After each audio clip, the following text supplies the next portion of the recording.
Ladies and gentlemen, welcome back to the Taiwan Internet Governance Forum 2022. We'll now proceed to our first panel discussion. In this session, we're going to discuss the secrecy of communications versus public welfare. Joining us online is the moderator for the session, Mr. Toshiaki Tateishi. He is the Vice Chair and Executive Director of the Japan Internet Providers Association, JAIPA. And he will be joined by online panelists, Ms. Keiko Tanaka, Assistant Professor at the Kyoto College of Graduate Studies for Informatics, Ms. Shino Uenuma, lawyer from the South Toranomon Law Office, and consultant Ms. Reina Sasaki. Together they will discuss the topic. Mr. Tateishi, can you hear us? Yes, thank you. Okay, good. So I'll now hand over the floor to the moderator, Mr. Tateishi, and I look forward to a lively discussion. Okay, thank you very much. So I will start this session. It is such an honor to be here, and we really appreciate to have a chance to deliver our practices in Japan. As a title, Secrecy of Communication versus Public Welfare. We are very sorry that we cannot attend in person. Next time, we would like to attend in person and have a nice Taiwanese cuisine. I hope. Today we have three panelists, as he mentioned. Please let me introduce the panelists. Lawyer Shino Uenuma-san, she's always involved in internet-related issues. She is a member of many study groups in the government, such as about harmful and illegal information, youth capacity building, and so on. At first, we will show you her movie about the explanation of some typical countermeasures against the abuse of internet in Japan. And now she's not only, but she will come up. She's not online, but she will come up later. So if you have any questions, you can ask her directly later. Reina Sasaki-san, she's a consultant. She used to work for the famous NS company. So she had a chance to deal with the rules about the abuse of internet application. She will speak about some countermeasures in some countries. Keiko Tanaka-san, she is assistant professor of Kyoto College of Graduate Studies for Informatics. She studies about digital education, e-learning systems, and related things. If I'm wrong, please correct it by yourself. And she used to be an editor of Global Voice, which aim is to build understanding internationally through publishing the article multilingually, which mainstream media don't read. I'm Toshiaki Tateishi. I'm Vice Chair, Internet Service Providers Association, and have been involved in internet-related issues in the government. Sometime I'm with Uenuma-san.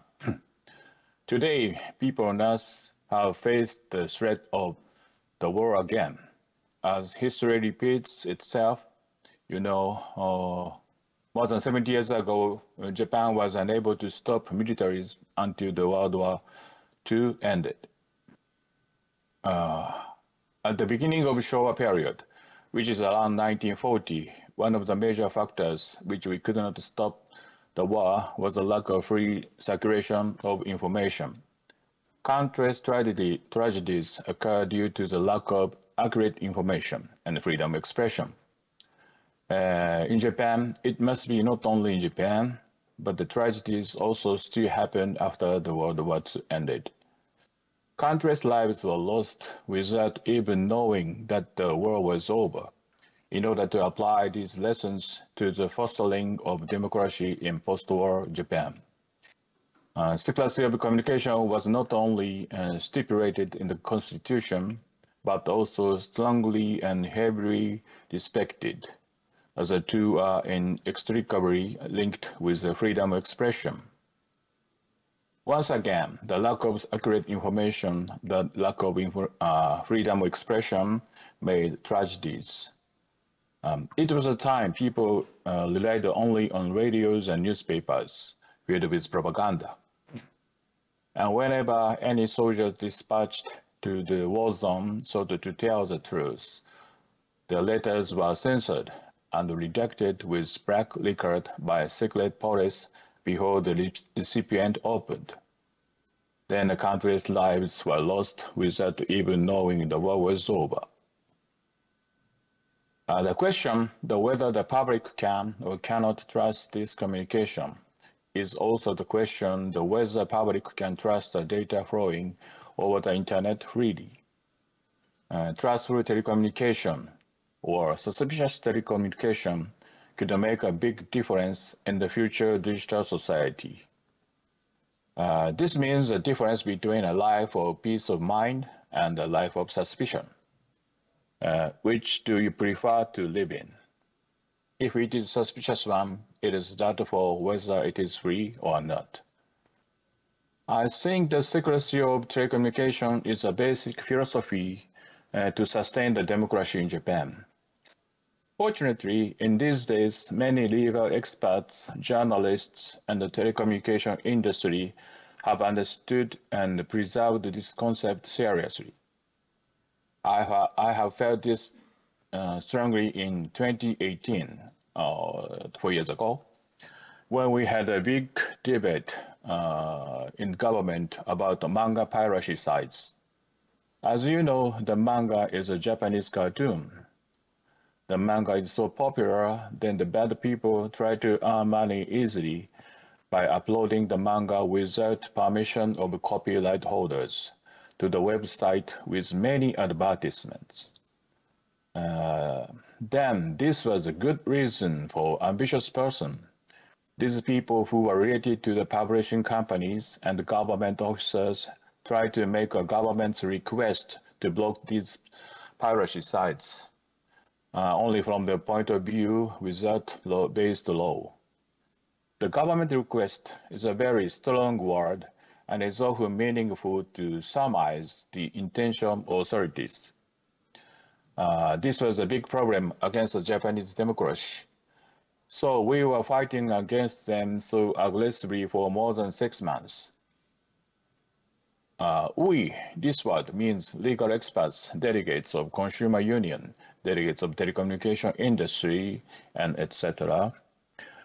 From another point of view, the issue is to be the ISP which provides in literally and in namely the free and open internet with protecting the people, or to be the ISP who monitor and control the people. ISP, the word of ISP indicates is an internet service providers, which provide internet connectivity. So why I mention this? Nowadays, the young people in Japan don't know what is ISP. So I won't mention about this issue anymore here. You can watch the session we made in APIRG last year on YouTube.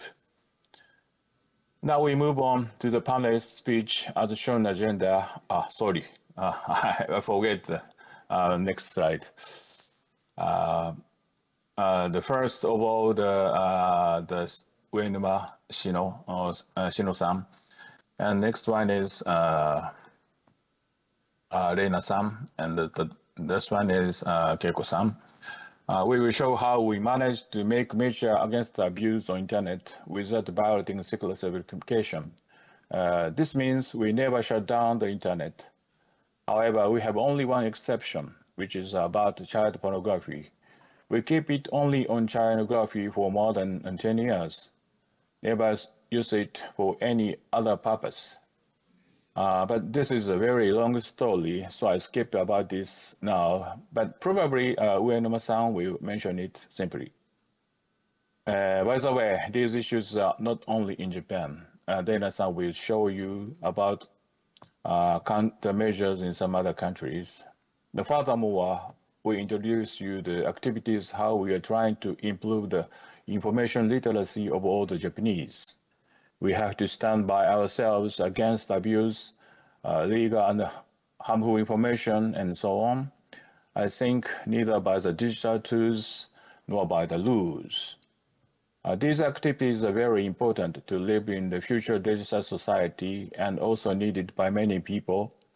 Therefore, we are only on halfway and seeking the better way yet. Then from the view of civil society or of academia, we will point the problems to improve these activities. This will be shown by Keiko-san.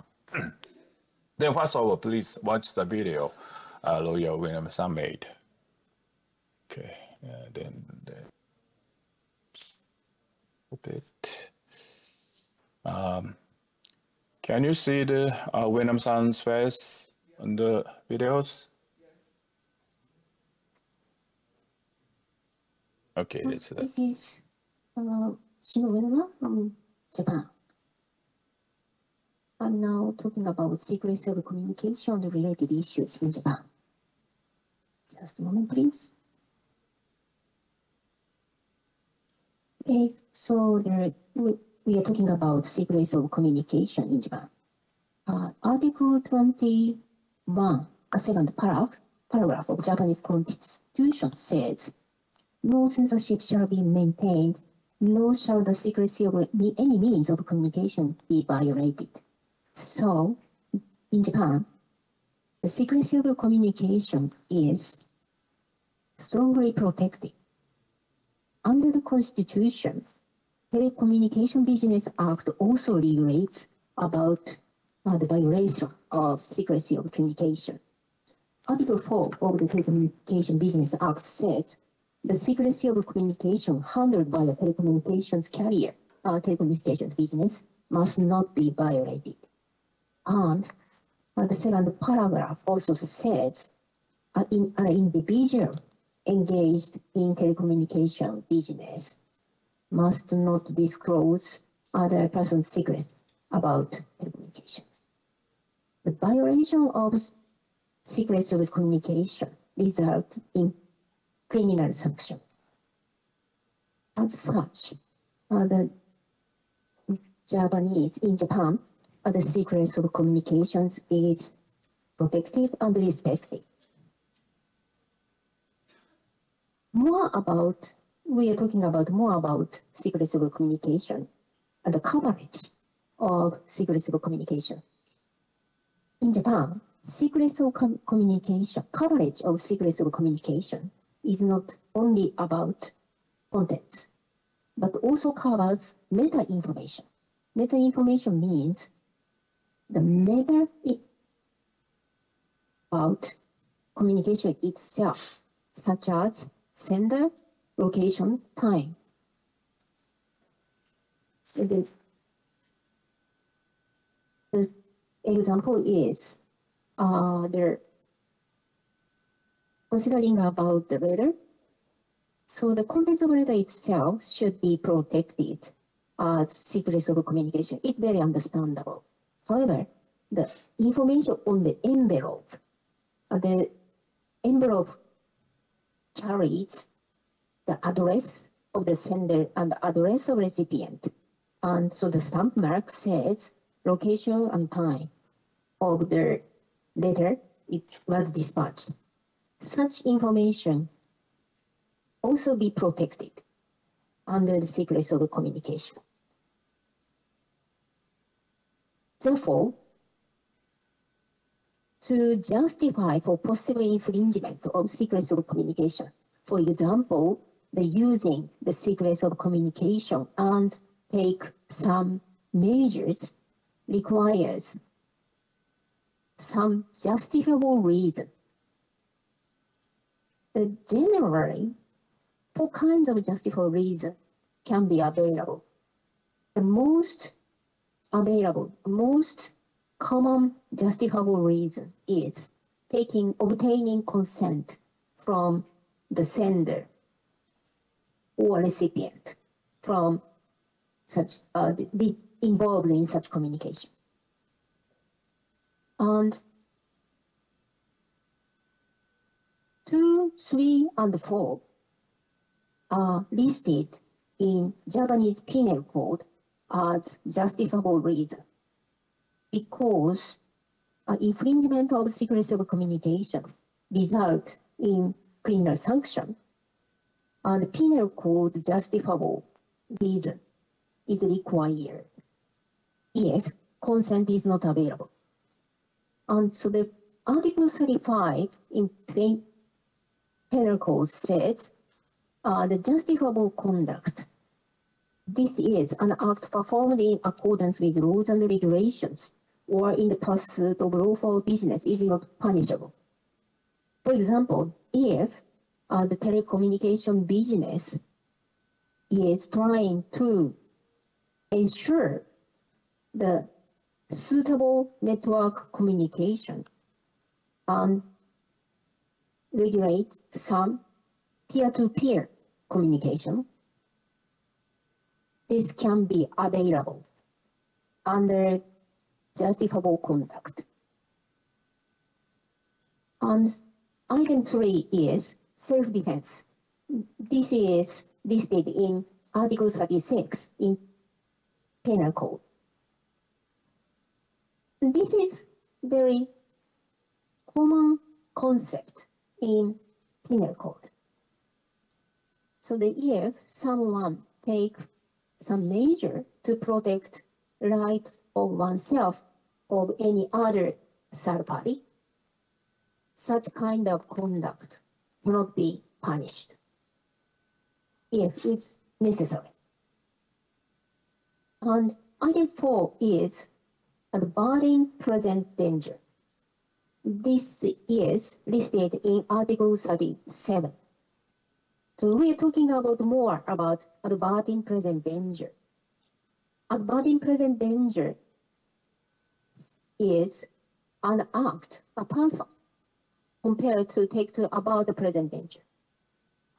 Article 37 says an act, a person was compelled to take to about the present danger to the life, body, liberty, or property of oneself or any other person is not punishable, only when the harm produced by such act does not exceed the harm to be averted.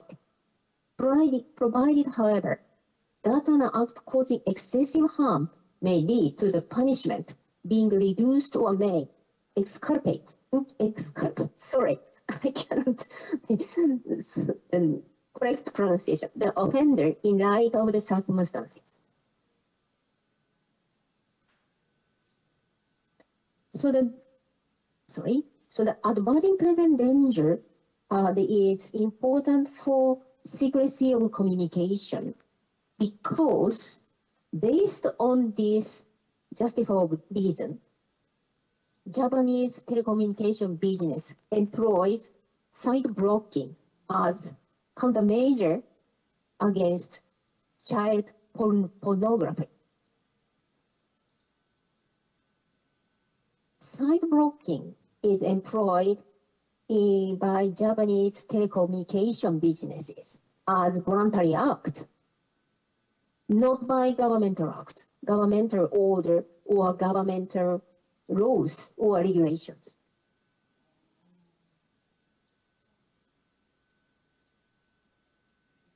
The reason site blocking becomes an issue in relation to secrets of communication is site blocking requires scanning the telecommunication of the users, not only the users who is trying to access the child pornography, but also the other users just trying to access the internet. So telecommunication business scanning their site the users are trying to access and determines such site can be accessed or cannot be accessed because it is child pornography.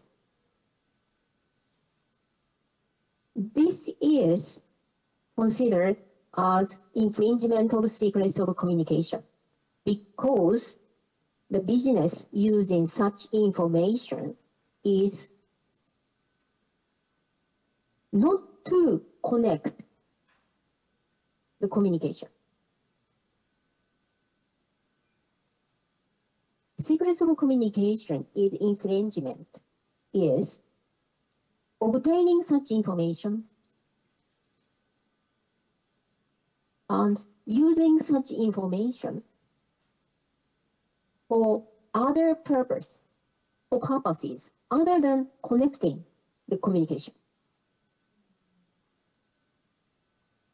This is because the secrets of communication becomes an issue in relation to site blocking. Japanese telecommunication business employs site blocking on the legal basis of adverting present danger. Adverting present danger requires 3 elements to be satisfied. The first one is present danger. Related to child pornography, the present danger is considered as being satisfied because now such child pornography can be accessed. This is considered as present danger. The second factor is compelling act. Compelling act means there is no other less harmful measures. So the site blocking is kind of very strong measure. Strong measure means they're harmful for secrets of communications. But if there is any other less harmful measure, such kind of measure should not be taken. And the third element is the balance of interest infringed and protected. In site blocking of child pornography, balance is between the rights of children and the rights to secrets of communication of users. Considering this balance is very difficult. However, in relation to child pornography, the children cannot do anything to prevent such pornography contents.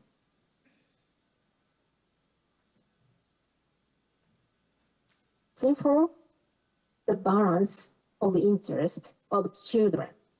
In balancing of interest, the children's right can be considered as heavier than the right to secrets of communication of internet users. However, considering the second factor, this is site blocking is considered as the last resort. Last resort means available only when other measures are practicable. For example, the voluntary regulation says this is available only when requests to delete such content are not accepted. Not accepted means they're not working. Therefore, if the operator of website carrying child pornography do not delete such content in spite of request to delete such content, then site blocking should be considered. We have an organization creating the list of site blocked, to be blocked. According to that organization, the number of the list is not very large. So for several years ago, they said they had only 20 or something sites on the list. One of the reasons is they were concerned about overblocking.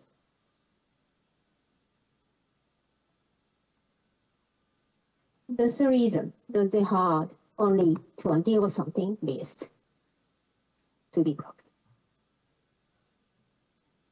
Maybe you are no knowledge about site blocking system. Just explain so that why secrets of communication become issue in site blocking.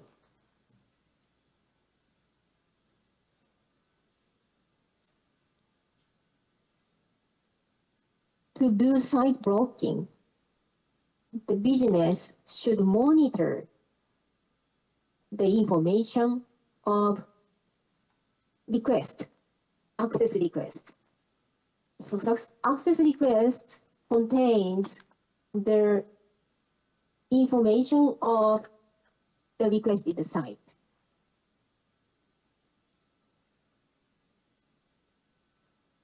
For users not trying to access the child pornography site, but all the other users become subject of monitoring because the telecommunication business needs to consider that the site is available or the site should be blocked because of child pornography. This conduct requires scanning and monitoring of users' telecommunication. This becomes an issue of secrets of communications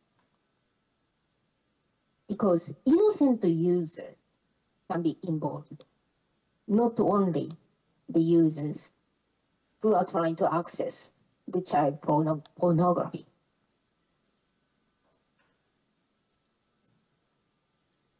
So the site blocking for child pornography has a relatively long history in Japanese telecommunication industry, maybe for 7 or 8 years, maybe. But site blocking, they are not doing site blocking for other sites, only child pornography sites. However, in 2081, pirate sites became a major issue, especially for manga, comics, and manga industry, comic industry, suffered from big loss, economical loss. The Japanese government announced suddenly the telecommunication business should start site blocking as voluntary act. And so they also designated 3 major pirate sites.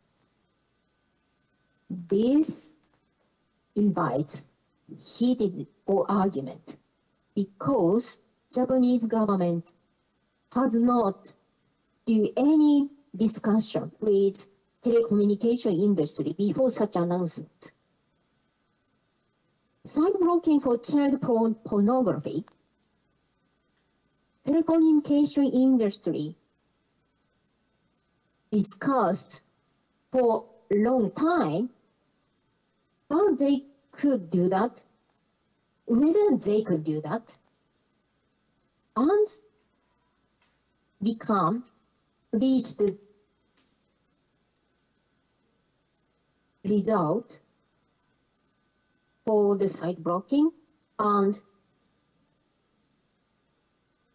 conditions they can do site blocking. However, in these pirate site matters, Japanese government announced one-sided. And so the telecommunication business, secrets of communication is very important in his business, and they know about violation of secrecy of communication may result in criminal sanction. Even if Japanese government announced so that site blocking for pirate site should be done, Japanese government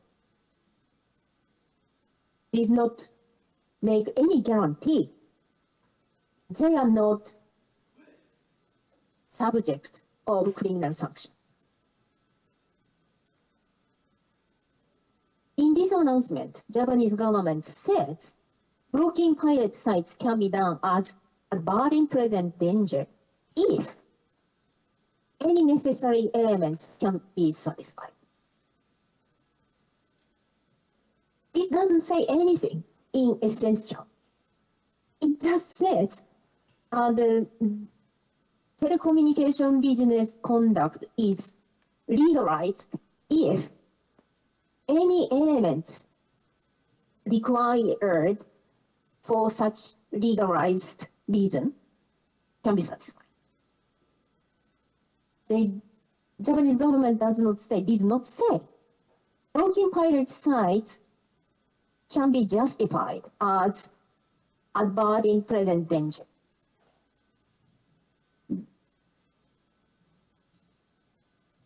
So, in these discussions, there are two questions in relation to averting present danger. The second element, compelling act. Compelling act means no other alternative.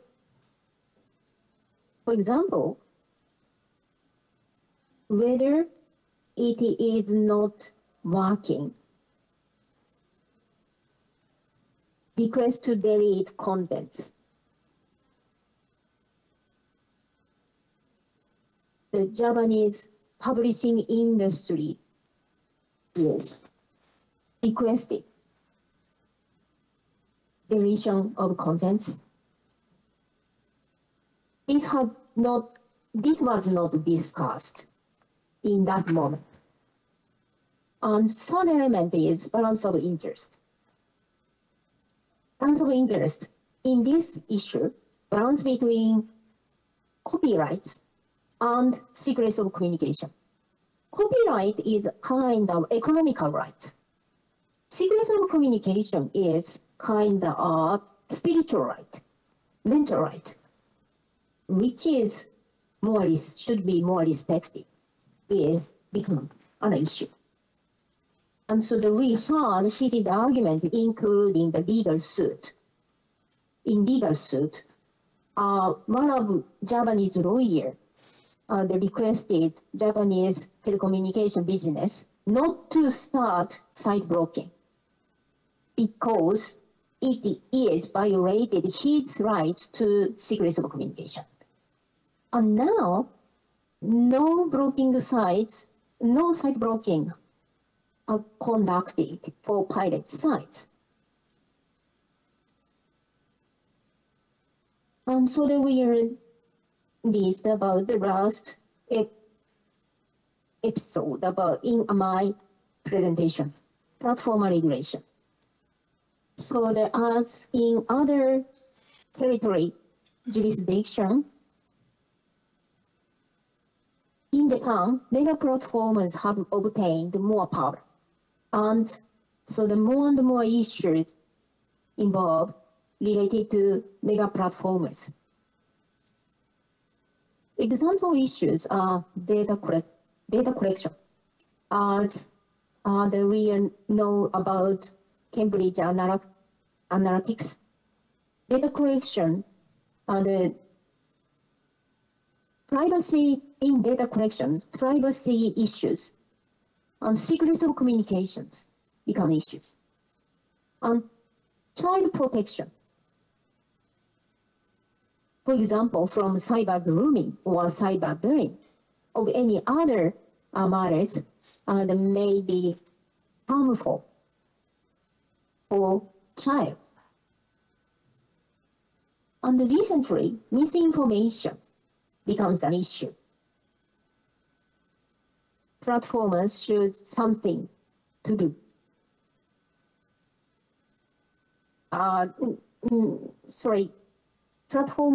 We should not say platformer should something to do.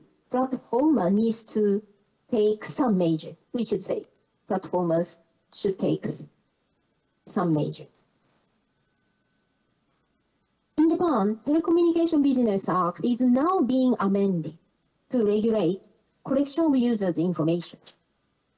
This is similar to e-privacy regulation in EU, but this is only related to telecommunication business, not other business. So this amendment requires telecommunication business to disclose information when they collect users' information, even if it's not considered as personal information, personal identifiable information. That's the reason we say this is similar to e-privacy regulation, then generally regulating cookies.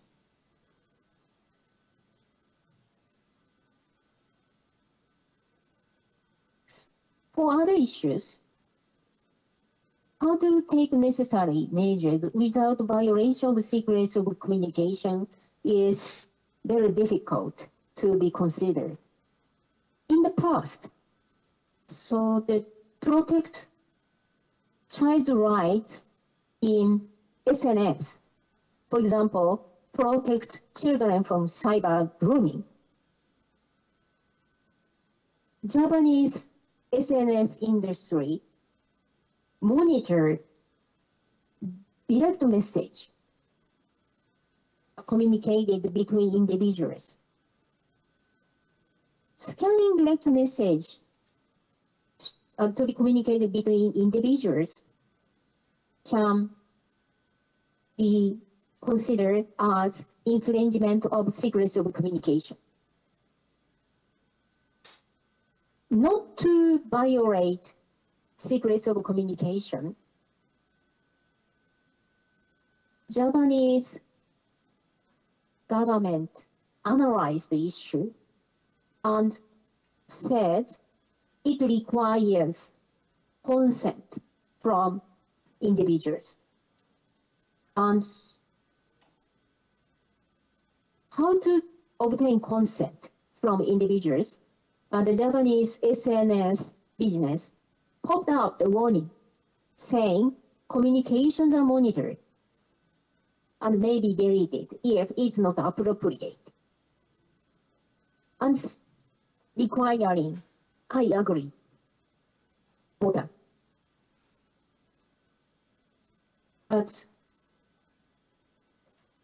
this is more and more difficult to be employed in their system because such consent should be obtained each time, not the overall consent is not considered as sufficient. For example, so containing such provision in terms of condition is not considered as sufficient because this is too broad. Consent to violate of secrets of communication should be respected and not overall. Because of secrets of communication, so there other voluntary measures should be recommended, is now being recommended. For example, with misinformation matters, misinformation issues, the monitoring the message available to the public, not message available to the public is not protected under the secrets of communication, of course. The monitoring the message, so proactive monitor and take necessary measure is recommended for this type of issue. Not scanning the contents of communications packet, just to monitor the face of message available to the public. So this is my presentation about the Japanese issues related to secrets of communications. And thank you very much for listening. So, okay. Just a moment. Good.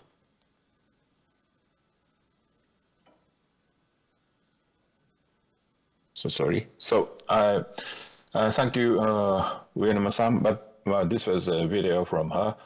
So the next is Reina-san, the countermeasures in countries. I should stop this. Okay, all right. Okay, the floor is yours, please. Thank you very much. I will share my screen.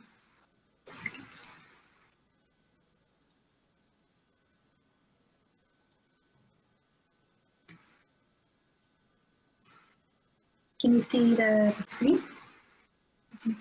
Yep. Yes. Okay. Well, thank you so much. My name is Reina Sasaki from Japan.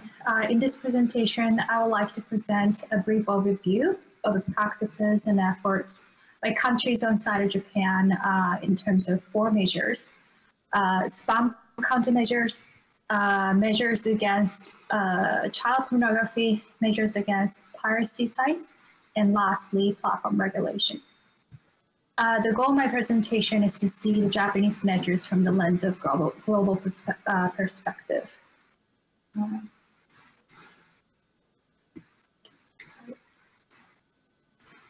Okay. So in this section, I will talk about the spam countermeasures in 4 countries in the region: Canada, EU, Australia, and the United States. So first, Canada. This is known to be one of the most strict spam law in the world. Has a Canadian anti-spam law, CASL. This applies to all electronic messages, email, text, and organizations sent in a connection to commercial activities. And its key features require Canadians and global organizations that send commercial electronic messages within, from, or to Canada to receive consent from recipients before sending the messages. And penalties for organizations that violates this law is $10 million per violation. If the violator is an individual, so he or she shall be liable to pay $1 million per violation. And here is an example that actually wasn't enforced towards the Quebec-based company, and that sent consumer without the consent, and allowing the recipients to unsubscribe for the emails, and fined for $1.1 million. For EU, Privacy and Electronic Communications Regulation of 2003 is notable.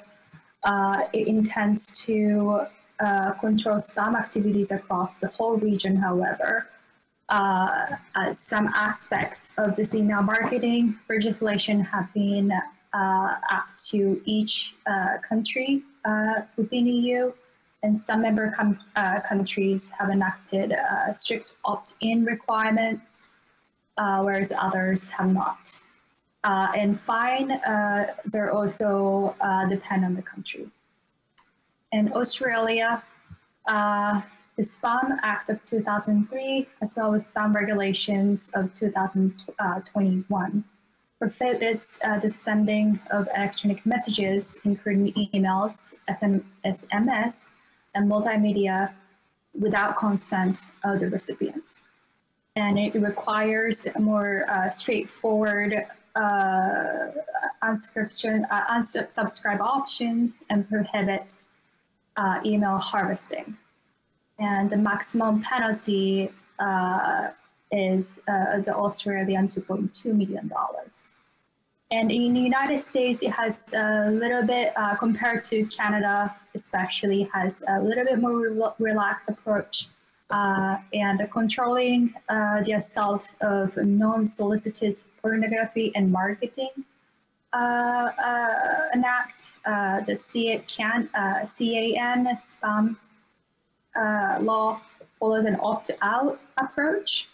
And under the law, businesses must identify themselves and they use subject lines that accurately reflect the content of their emails.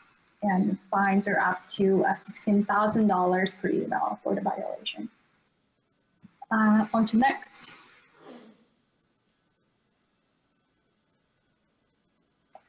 The measurement against the child pornography. So in 2019, the Interpol held more than 1.5 million potential evidence of child sexual exploitation CSE globally. The growing use of sites that are purposely hidden and only accessible through the private networks, as well as the peer-to-peer file-sharing networks, are making investigation and enforcement increasingly difficult. In Canada, this is also known to be one of the most stringent law against the online CSE activity. This law prohibits the production, distribution, accessing, and possession of the child pornography, which are punishable by up to 20 years of imprisonment or a fine of $5,000. In the UK, this law, the Protection of Children Act of 1978, prohibits the production, distribution, and possession of CSE materials with at the maximal sentence of 10 years in prison. In the Philippines, this is relatively new. In this year, 2022, the Anti-Online Sexual Abuse or Exploitation of Children Act. This penalizes the combined use of offline and online means to sexually exploit children. This also mandates the accountability from social media platforms and other electronic services, service providers where the CSE materials may be spread. And then the offender will be penalized in the Philippines and may face jail time of a maximum of 6 years and up to life imprisonment plus fines. This is known to be as a war against the child pornography and the human trafficking industry in the Philippines. But there has been a recent budget cut, so we'll see how this will be enforced. So website and social media companies currently are not fully equipped to accurately detect child sexual exploitation at scale and continue development of technology and frameworks to detect, report, and block is necessary and critical. And the prevention must be prioritized, including through education programs and awareness raising campaigns targeting children. Next, I will moving on to the measures against the piracy sites. And the recent research shows that 80% of digital piracies are now due to streaming, largely encouraged by the widespread proliferation of the piracy devices and apps. that makes those activities more accessible. And according to U.S. Chamber of Commerce, the global digital video piracy deprives the U.S. economy of minimum of $29.2 billion in reduced revenue each year. This is USA only, and digital privacy increased by, according to Interpol, digital piracy increased by more than 60% in some nations during the past 12 months. So here is a list of countries with the legislations against digital piracy with enforcement measures, and Japan is one of them.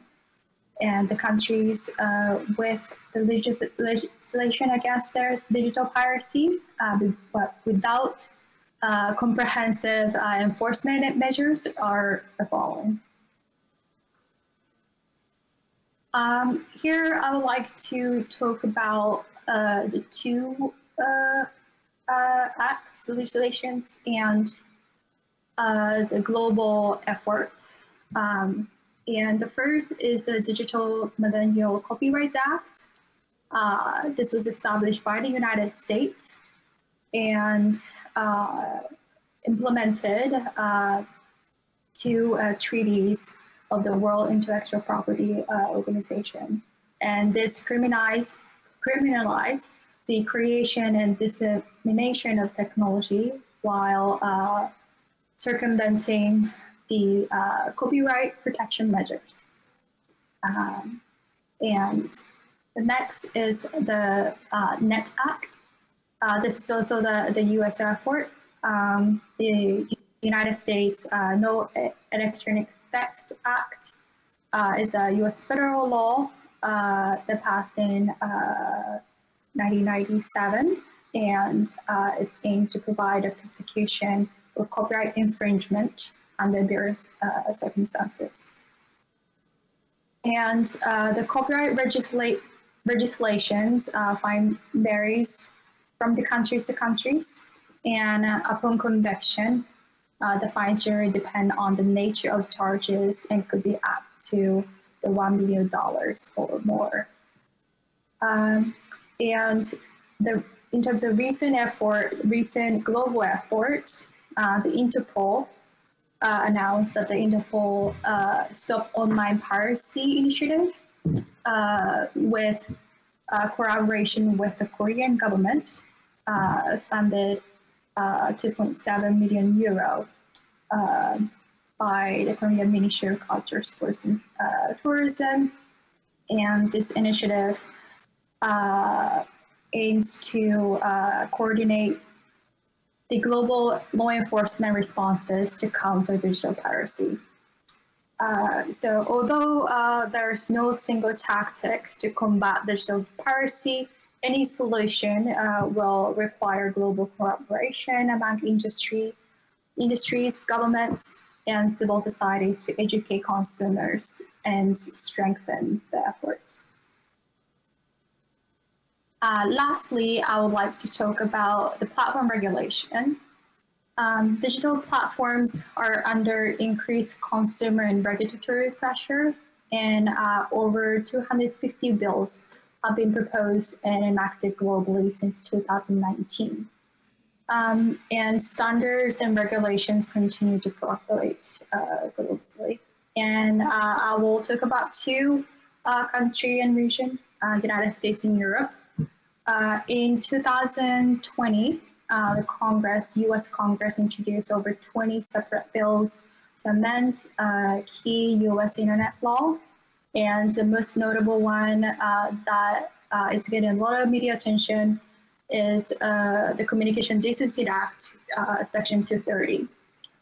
CDA 230 protects platforms, social media platforms, especially ranging from social media companies to online retailers, from liabilities for user content. And bipartisan effort are reported to revoke or amend Section 330. However, there has been little bipartisan consensus on how to fix the law, and Democrats are set to hold technology companies liable for extremist content, hate speech, and misinformation, while Republicans are set to the platform to be liable for censoring conservative viewpoints.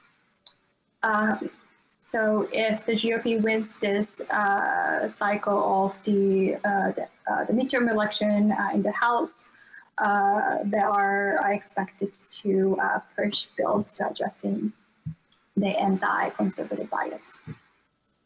In terms of EU, the EU has a new legislative framework agreement was reached this spring, called Digital Service Act, DSA, and Digital Markets Act, DMA, which will set guidelines for a new online landscape, including online platforms, to ensure a better, safer digital environment for users and companies throughout the EU. DSA binds the EU-wide obligations, which will apply to all digital services that connect consumers to goods, services, and content.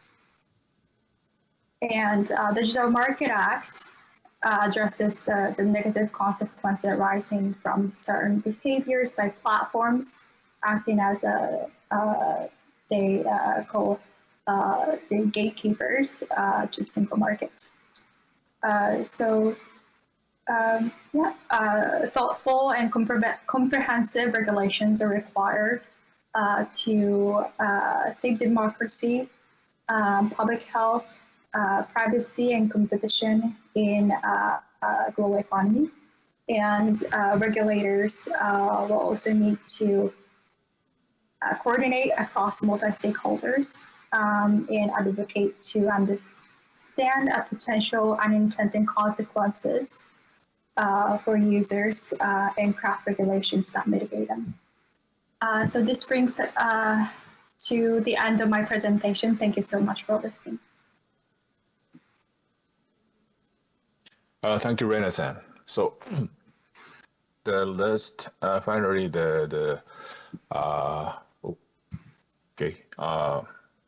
Keiko-san, the floor is yours. Are you okay?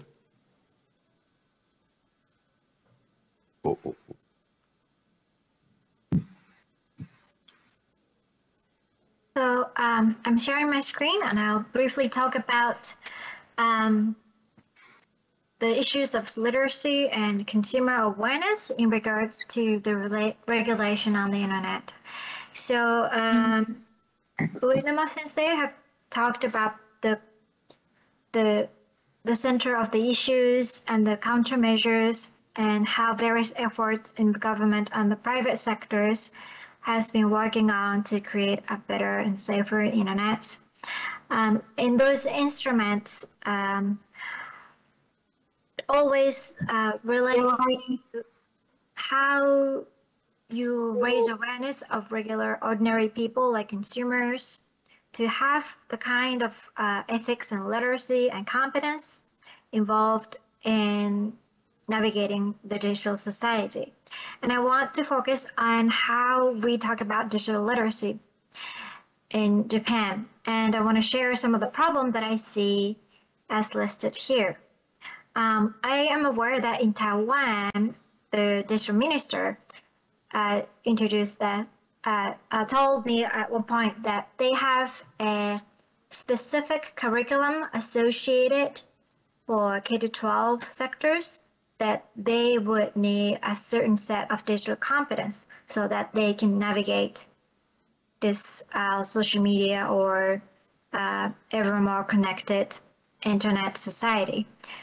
But in the case of Japan, we have different government agencies, private sectors, developing different digital literacy education instruments. So for example, one ministry will come up with the concept of information morals. Another government agency would push to advocate for, say, data literacy or ICT literacy or even digital citizenship. And all these things are somewhat connected and somewhat overlapping against each other, but none of us are really sure how much of which instruments cover the other instruments. And what happens is the discussion about the skill set or attitudes that we look for ordinary citizens to have in terms of so that they can navigate safely on the internet changes over the course of time. So at the time of pandemic, people were discussing what are the countermeasures we can implement so that we know people are not going to be a problem of the misinformation or disinformation or conspiracy theories. Way back, like in the Trump era, people talked about how we combat fake news, how we allow citizens to make sure that they know how to do fact checking, or how they can earn their literacy towards stories in the media.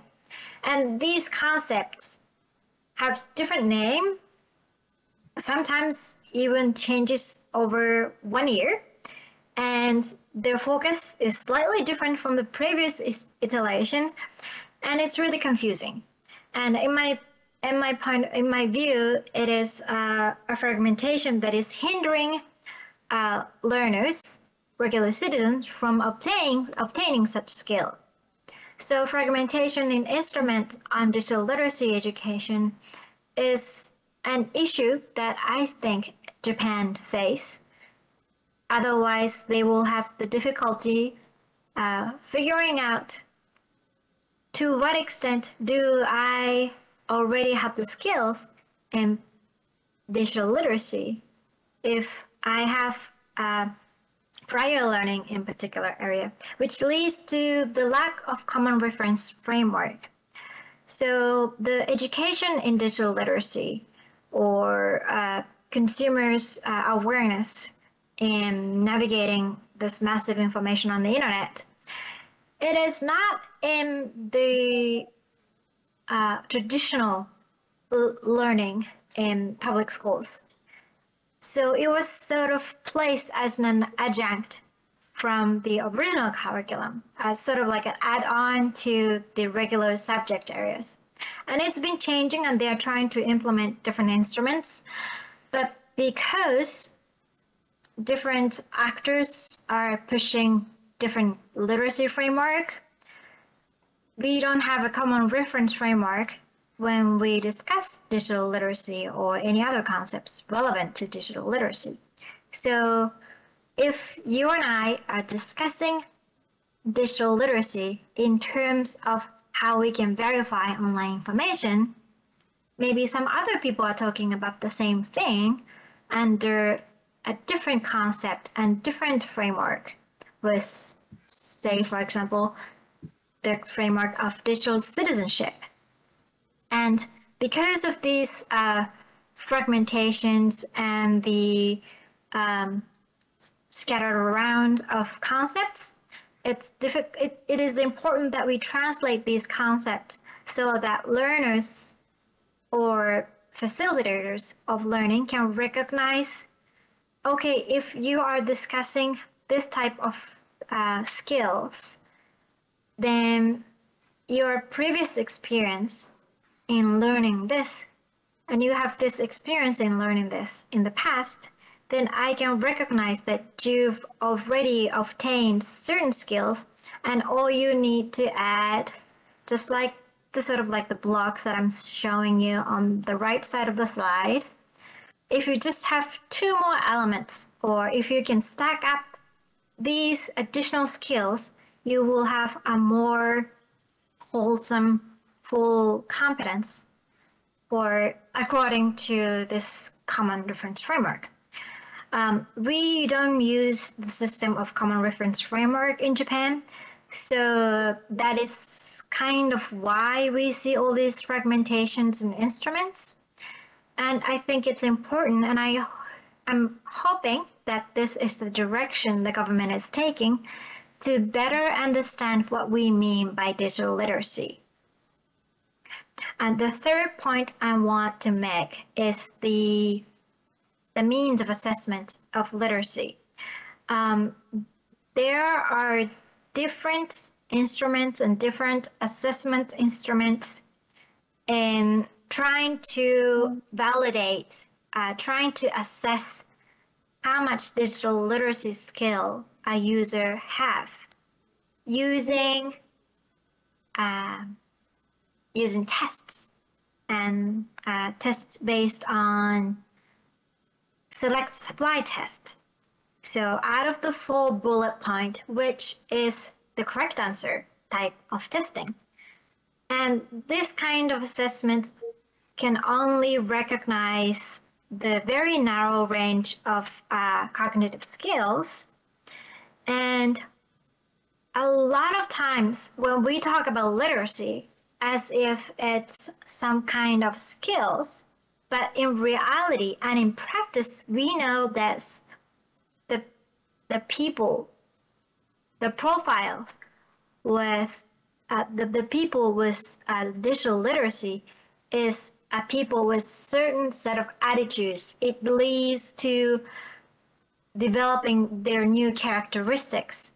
You can rely on that person to have certain attitudes, so that not so much about memorizing particular vocabularies or applying principle, but more like an attitude that one can have such an attitude towards whatever new situation the world is bringing to, and they can make decisions based on their prior knowledge and applying their attitudes towards such a thing.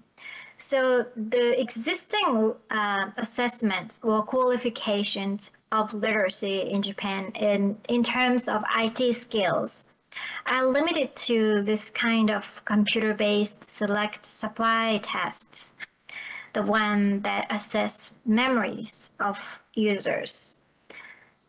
So we might need to start considering how we approach literacy so that it is not just about what you invested inside your brain, about what you remember and memorize, but more about how you interact and that what is the kind of attitude when you interact with these informations. So those are the 3 points that I think is important in raising awareness on the side of the consumers, because we might have different arrangements and countermeasures that are led by and enacted by the government. At the end of the day, we will have to face with a large number of populations of regular ordinary people, and how they can practically do the job of navigating this digitally connected world. In some regions around the world, like for example in Europe, they have DigiComp, a competence framework for the digital competence framework across the European region, which helps sort of level ground the learning that is associated with digital skills. UNESCO has similar frameworks that can be mapped against each other with the European mechanism as well.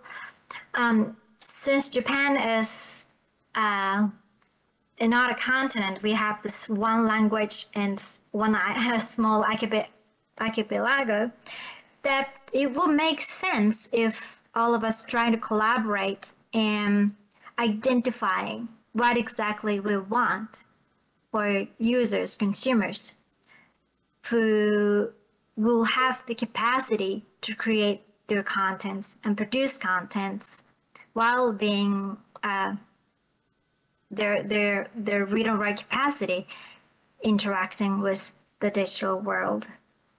I think that pretty much wraps up what I intended to share here.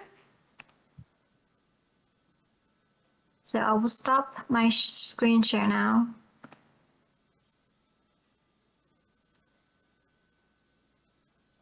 Okay, thank you, Keiko-san. So, so now William-san is coming up. Now I have some opinion or thoughts. This is the first time for me, even for me, I have an explanation about secrecy of communication in the Japanese Constitution.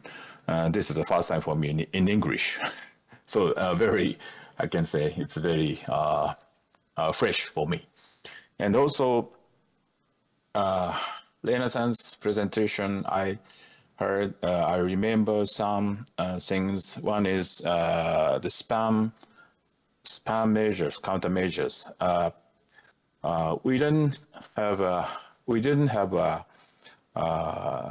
how can I say, countermeasure act, but so because of the, as the Winema-san explained about secrecy of communication, so we were trying to the outbound port 25 blocking.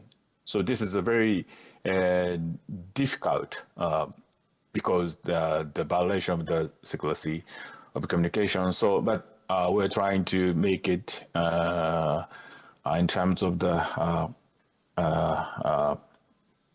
I can't remember the word, but so so systematically we implemented in the Japanese system in the network, probably the first in the world, I think. I don't know exactly, I'm not sure, but it must be the first. So because I attended the ICANN meeting, which is a kind of the international conference about IP addresses and the domain names.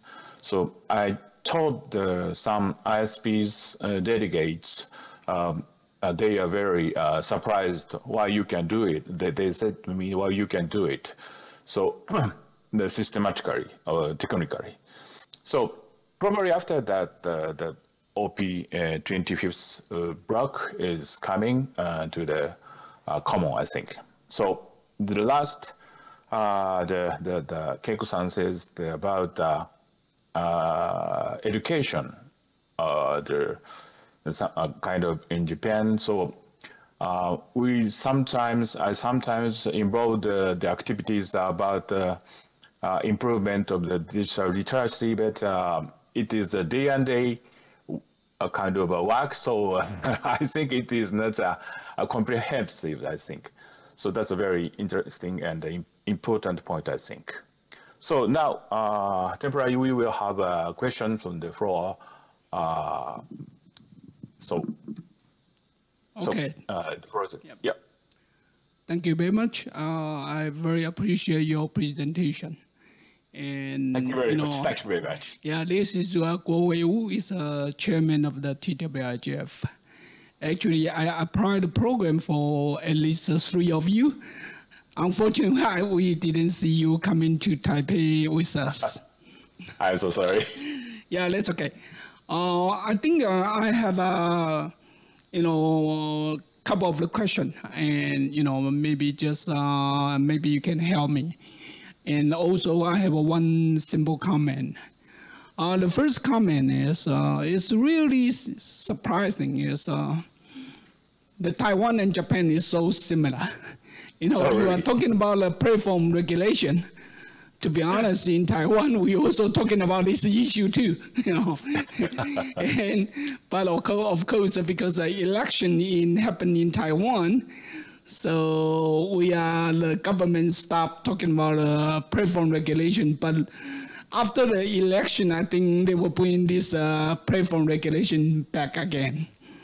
So the question is a couple of that. The first of all is really surprised the manga issue in Japan eventually developing, the outcome is kind of blocking and, the side blocking. It's kind of very interesting development.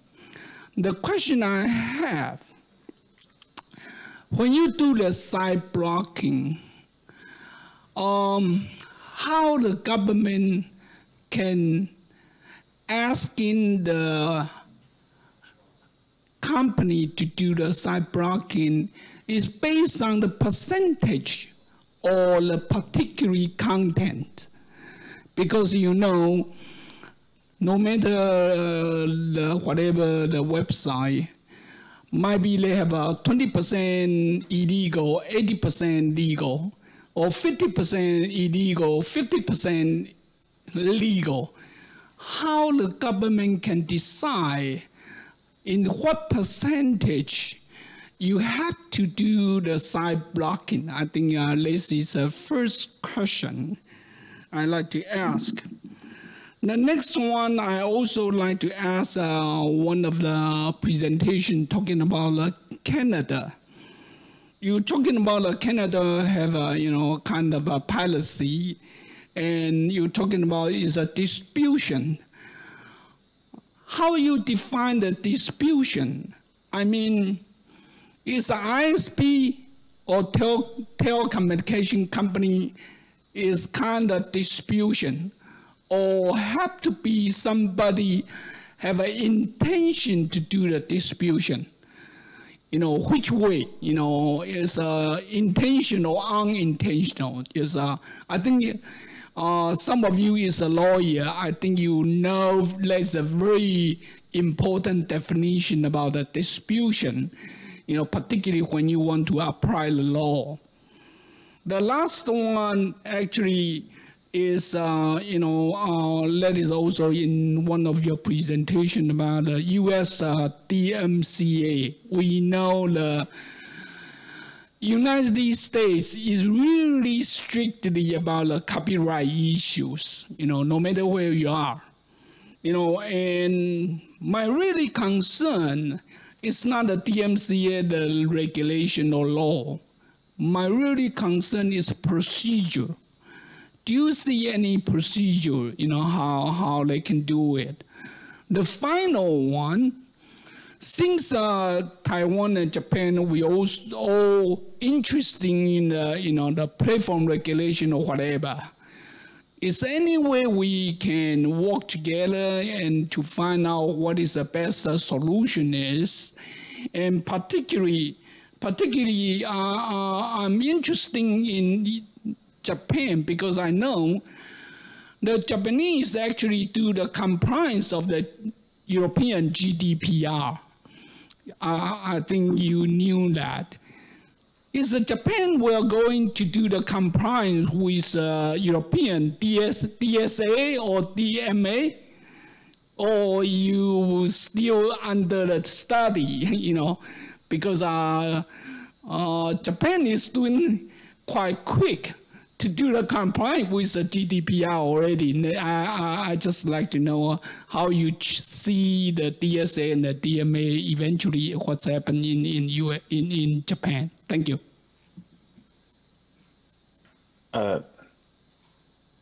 Thank you very much for the question, Gui. So, first of all, we are not site blocking in Japan for the manga piracy site. So, only for the child pornography we improved, we are implemented. So the percentage is the government never order us how much percentage of the illegal content or something. Not all we have make a association to make a blocking list. So child pornography sites And then we install it to the each ISP. We inform we make a list to for implementation of the DNS or something, any other measures, technical measures. So then the government never say something about that. So, so is there any other question, answer, Uemura-san or something? Sorry for my poor explanation. So the government request to ask telecommunication business to implement site blocking, and however, so that there's huge argument, and actually they given up. They have given up. So right now, so we are trying to do other measures to prevent pirates. For example, the advertisement regulation, or one of the issue is the content delivery network, the by name, so we are trying to regulate, or we are trying to deal with this kind of content delivery network company. So maybe it is the most effective way to regulate pirate sites. So that's now we are trying to do. I'm sorry for the site blocking matters. So, and any other answer, Reina-san and Keiko-san?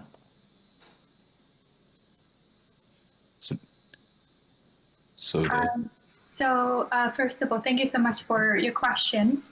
And I am not a lawyer or in training, so I can answer with the knowledge that I have. In terms of the DMCA, for social media companies, they have their own, each have their policies, and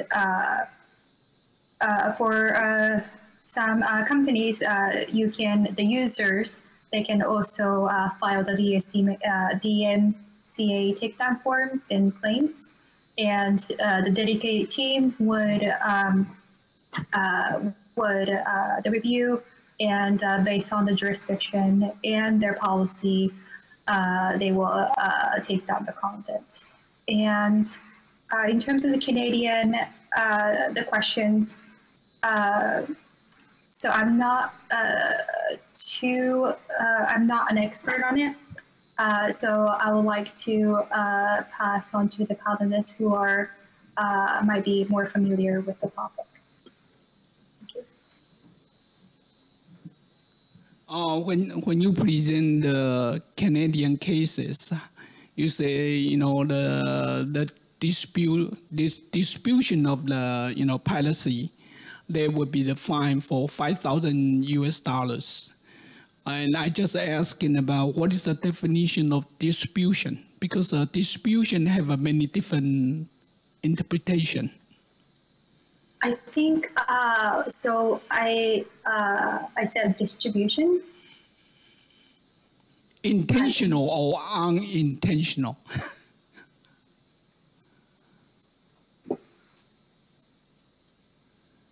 Yes.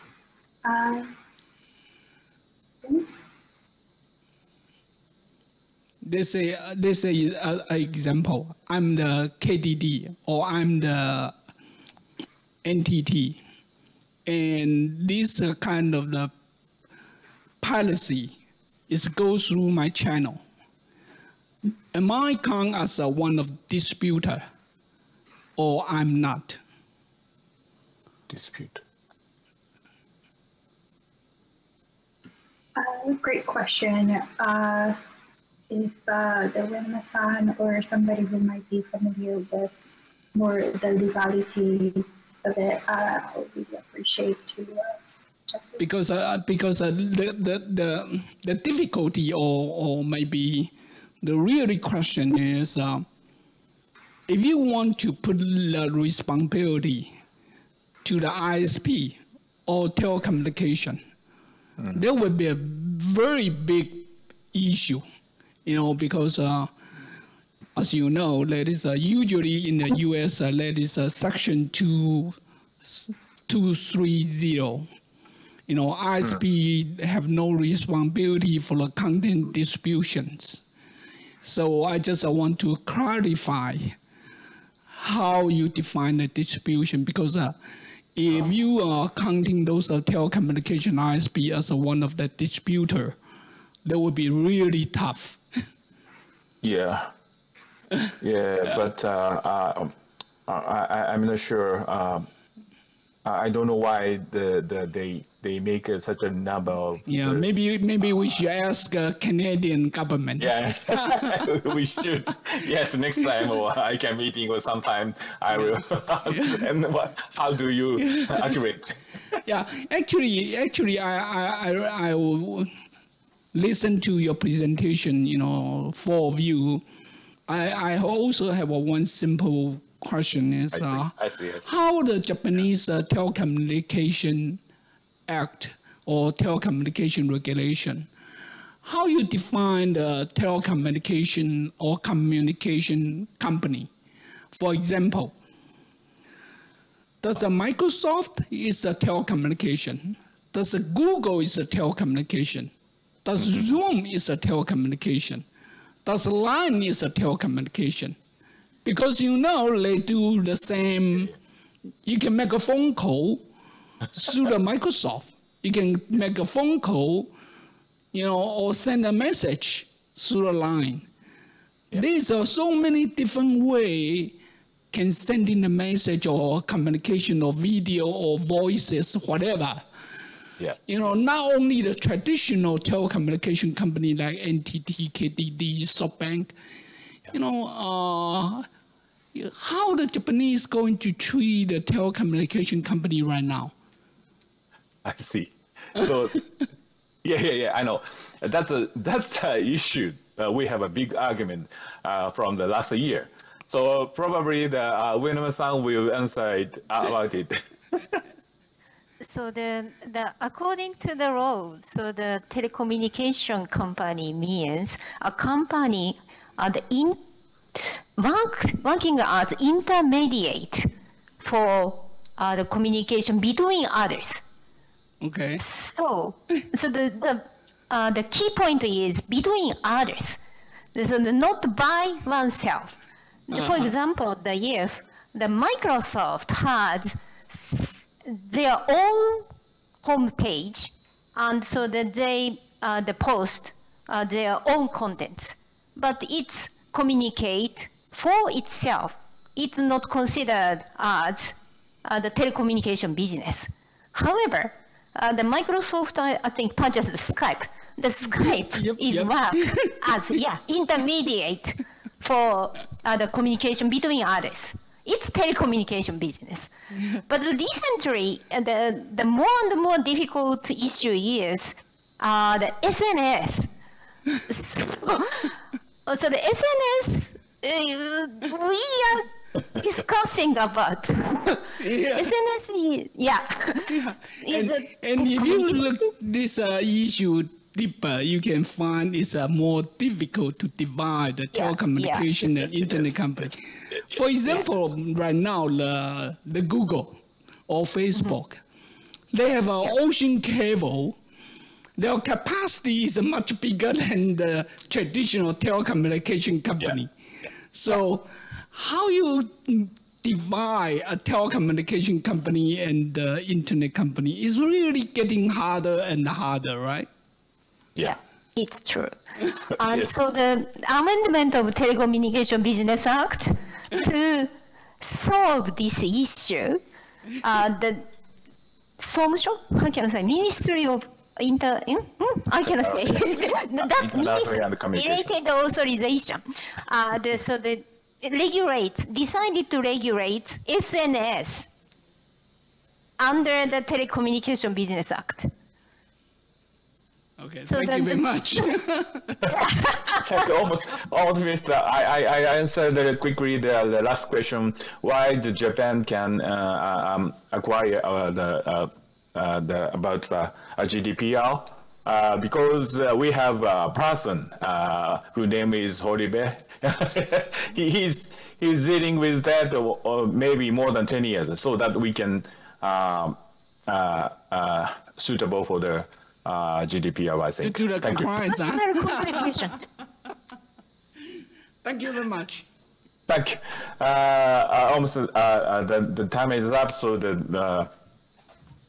I think that our presentation is useful for you, and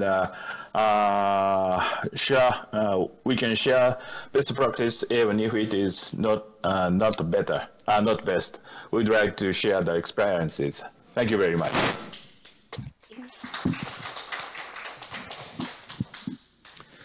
Thank you, Tateishi-san, and the rest of the panelists. We had a very thought-provoking panel discussion. We touched not only the need to balance between privacy and the greater good, but also technological advancement and how they impact definitions from the legal point of view. This subject opens up more and more questions if you also take into account the borderless nature of the internet. For example, what will happen in case somebody from a third country uploads something to a Japanese or a Taiwanese server, and how to deal with it. Thank you again. We will now take a short break and we'll come back here at 3:15. There is coffee and refreshments outside.